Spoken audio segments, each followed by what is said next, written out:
Welcome to Mrs. Neller's notes for her double block algebra class. These are the notes from section 7.4 entitled Linear Systems and Problem Solving. And what we're going to focus on today is writing the equations for a system of linear equations that represent a real-world problem. And then we're going to solve that system using any of the three methods that we would like. So the three methods that we've been talking about for solving systems of equations are graphing, and that we talked about in section 7.1, and we also talked about substitution, and we talked about that in section 7.2, and then there's elimination, and that we talked about in section 7.3. And remember, elimination is a method that you can use anytime. Substitution is best when you have a variable that's by itself. So that's a good note to put down here, that we want to use the substitution method when we have one variable that is by itself.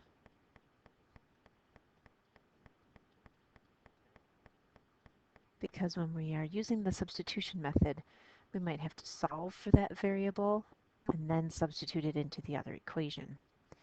Now, if you don't want to do that work, then look for an equation that is already solved for a variable. If you have that, you definitely want to use the substitution method.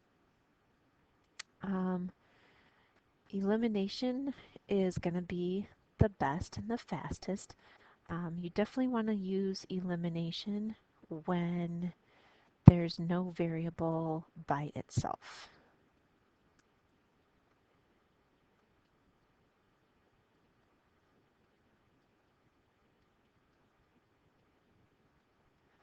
So if you have a number in front of both of your x's and both of your y's, then you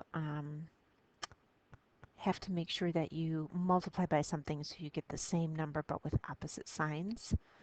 Okay, but using elimination to solve that kind of a problem is going to be a lot easier than trying to solve for one of the variables and then substitute it into another equation.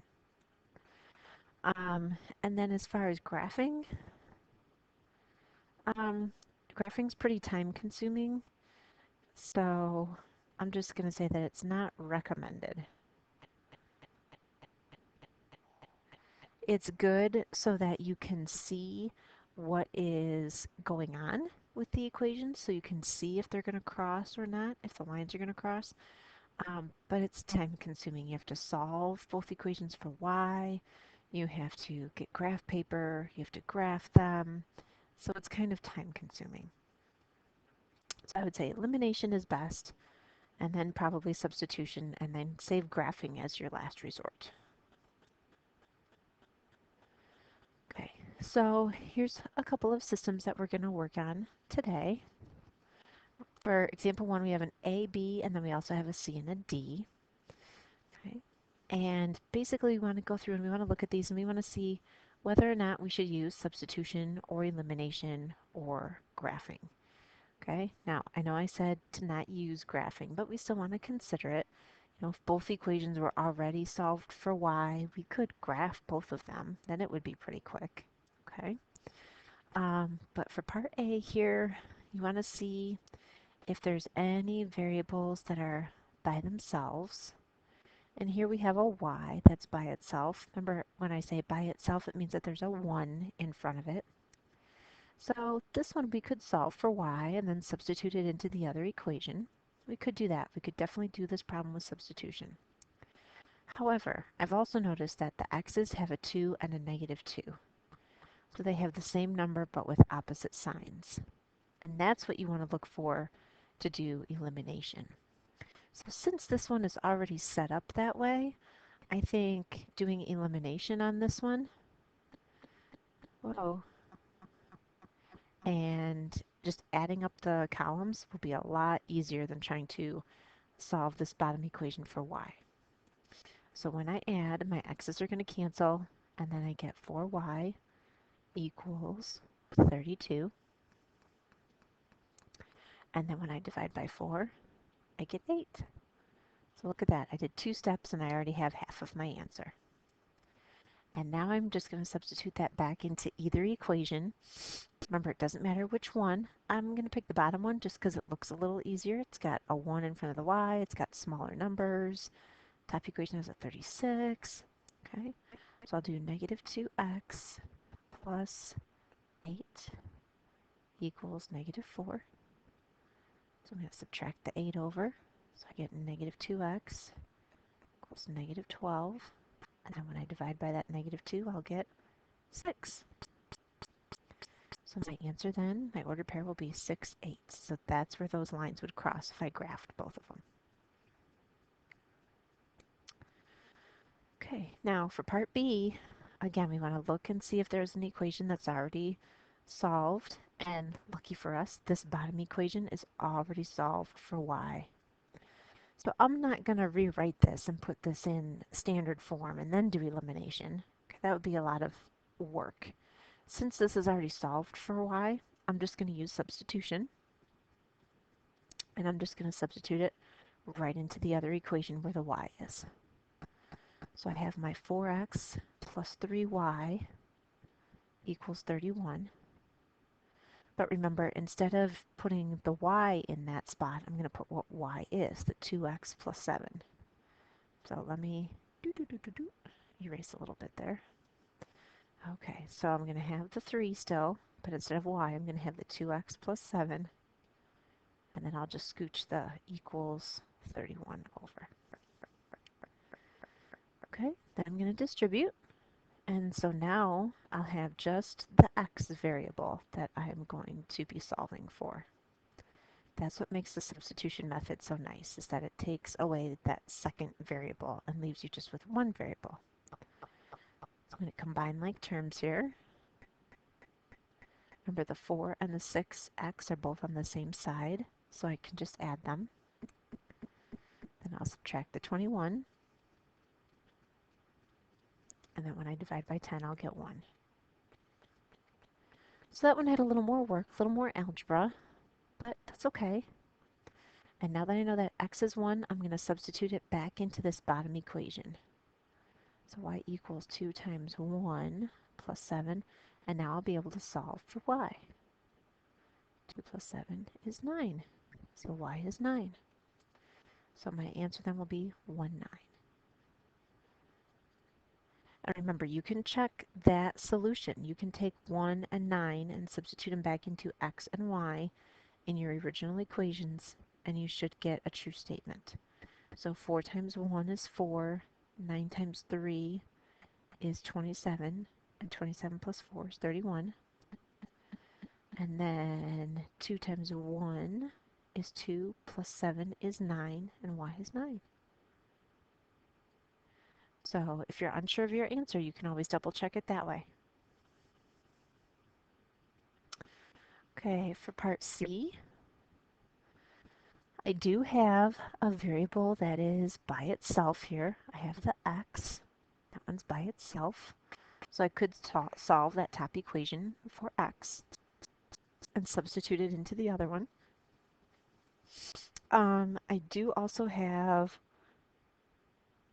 variables that have opposite signs. I have a 7, positive 7y, and a negative 5y. Now, they're not the same number, but they're opposites, so I could multiply by something to get them to be the same number, but that would be big. 7 and 5 both go into 35. So I'm not going to take that method either, because I'd be working with really big numbers. The way I'm going to solve this, though, is with elimination, but I'm going to eliminate the x's. Because if I multiply this top equation by a negative 3, then I will have a negative 3x and an x, and then I can add them together. Now, it's just personal preference here. If you want to do elimination, you could still do, whoops, not negative 3x, just the negative 3. You could still do substitution with this one. You'll get the same answer as long as you do the steps correctly. Okay. But here I've just multiplied that top equation by a negative 3. So I have a negative 3x minus 21y, and then oops, minus 36. And then underneath it, I'm just going to write that bottom equation again. I haven't done anything to it. So now my 3x and my negative 3x cancel. I get a negative 26y, and then I get a negative 26. So then y will be 1.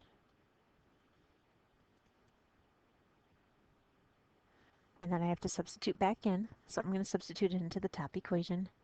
X plus 7 times 1 equals 12. So that's x plus 7 is 12. And if I subtract the 7 over, x has to be 5. Oops, what on there?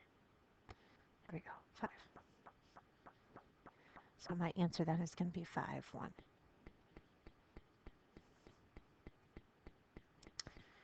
Okay, so that's another example of elimination. If you want to see how to solve that one with substitution, you could ask in class, and I will definitely show you in class, but you should get the same answer. Okay, now part D. This is one where you definitely want to do elimination because I do not have any variable that is by itself. The x's both have numbers in front of them. The y's both have numbers in front of them. Okay, so doing elimination is going to be the most straightforward one for this. You could still do substitution. You could solve maybe this bottom equation for y and then substitute it into the top equation. You could graph. You're just going to get some fractions. Okay. But elimination is going to work as long as I get the same number in front of either the x's or the y's. Same number but with opposite signs. Now if I try and eliminate the x's, I need an 8 because 2 and 4 both go into 8. Or I could use 4. I could do that too. And my y's already have opposite signs, but a 3 and a 2, I would need a 6 that they would both go into. Okay. So for the last couple examples, well, the last example, I guess, we multiplied just one equation by a number. And I can do that here too. I could multiply this top equation by a negative 2. But I'm going to just do this where I have to multiply the top by 2. So I get a 6y. And the bottom by 3. So I get a negative 6y. Just want to show you another example where you're multiplying the top and the bottom by something. So on the top there, I'm going to have 4x plus 6y equals 2. And in the bottom, I'll have 12x minus 6y equals 30. So then my y's will cancel, and I'll get 16x equals 32. And then when I divide, x is 2. And then if I substitute that back in, I'm going to substitute it into the top equation. So 2 times 2 plus 3y equals 1. Remember, you can substitute it into either equation, whichever one you think looks nicer or easier. So now I'll have a 3y equals negative 3. So then y equals negative 1. So then my answer will be 2, negative 1. Remember again, that's the ordered pair where if I graphed both of these equations, that's where the lines would cross. And again, you could take the value for x and the value for y, substitute them back in to both equations, and you should get the top equation be equal to 1 and the bottom equation be equal to 10. Okay, so that ordered pair is a solution for both equations.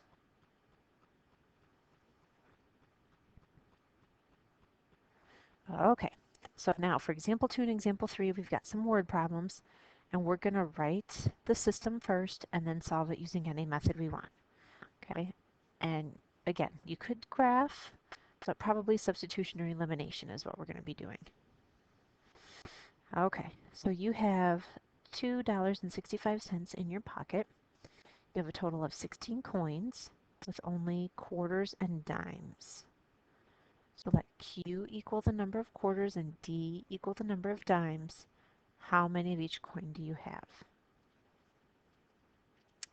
Okay, so remember when we're writing these equations, we're going to have one equation that's the money equation and another equation that's the thing equation. Okay, so the things that we have are our quarters and our dimes. So we have some amount of quarters and some amount of dimes. I say to let Q equal the number of quarters and D equal the number of dimes, so that's why I'm using Q and D. And altogether we have a total of 16 of them. Now the other piece of information we have is that we have $2.65. So we know we've got quarters and dimes. A quarter is worth 25 cents, and a dime is worth 10 cents, and that should equal the $2.65. Now notice though, I'm not putting in the decimals, so I kind of multiplied by 100 there, so I have, instead of 0.25, I have 25. Instead of 0.10, I have 10. And instead of 2.65, I have 265. So there's our system that we can solve. And again, we can solve it using either method. Let's do a substitution one. Okay. And let's take this top equation and we can solve it for Q. Okay. So if I solved it for Q, that means I'd have to subtract the D over. So I'll write it over here. Q equals 16 minus D. Okay.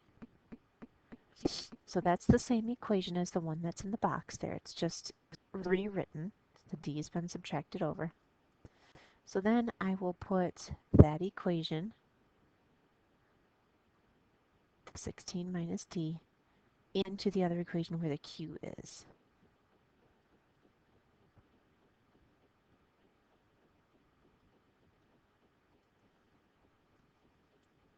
Okay, so now we have to solve this for D. Okay, so when I solve this for D then, I'm going to distribute. So 25 times 16, that's going to be 400, minus 25D plus 10D equals 265. I'm going to combine my like terms here. The 25, the negative 25 and the 10, they're on the same side. So that'll be negative 15D equals 265. Okay, and then I'm going to subtract the 400. So I will have negative 15D equals negative 135. And then I'm going to have to divide by the negative 15. I'll just try and squeeze it in there. So D should be 9. Remember that was 9 dimes. And altogether you had 16. So if you have 9 dimes, then you would have Q equals 16 minus 9, which is 7 quarters. I'll just abbreviate it there, 7 quarters. So again, if you wanted to say that as a complete sentence, you could say, I have 9 dimes and 7 quarters. Now again, you could do this problem with elimination as well. It might go a little bit faster with elimination. Okay, but I did want to demonstrate the substitution method one more time. All right, example 3 then. Let's do elimination with this one for sure. Okay. It says that your science test is worth 150 points and has 45 problems. So there's our things right there. We've got our points. That's kind of like our amount. And then we've got problems. So that's like our things. So each problem is worth either 5 points or 2 points. How many problems of each are on the test? Okay, so you've got 5 points or 2 points. So you've got some problems worth 5 and you've got some problems worth 2, and altogether the amount of points that everything is worth is 150. And then you have 45 problems, so you have some of the 5 points and some of the 2 points. Altogether, that's 45 problems.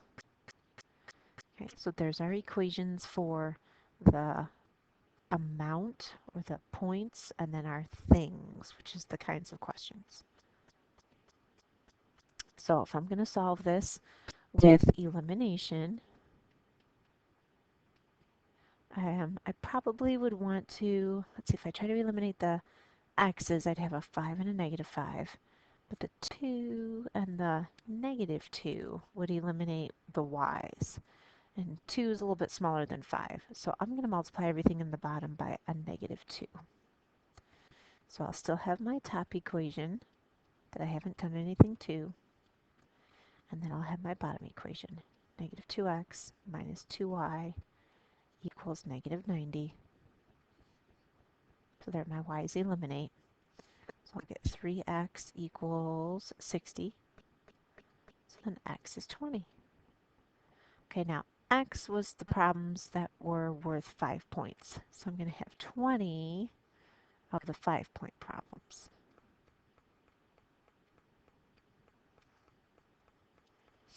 And then I had 45 questions altogether. So 20 plus something equals 45. So I subtract over the 20 and we get 25. So then I have 25 problems that are the, let's see, y was the 2-pointers. 2-point problems. So again, you could say in a complete sentence, there are 20 5-point problems and 25 2-point problems on the test. So hopefully you did see how that went a little bit faster than the work we did for example number 2. So example number 2 we did with substitution. Still completely correct. We still get the answer, but I think the elimination method just goes a little bit faster. So this is kind of a good review section in the middle of the chapter here. These problems are going to let you use whatever method you want to solve it. So if you really like graphing, I know we didn't review it today specifically, but if you like it, by all means you can graph. Okay? And then don't forget about your exit problems. And if you have any questions on this, come in and see me before school.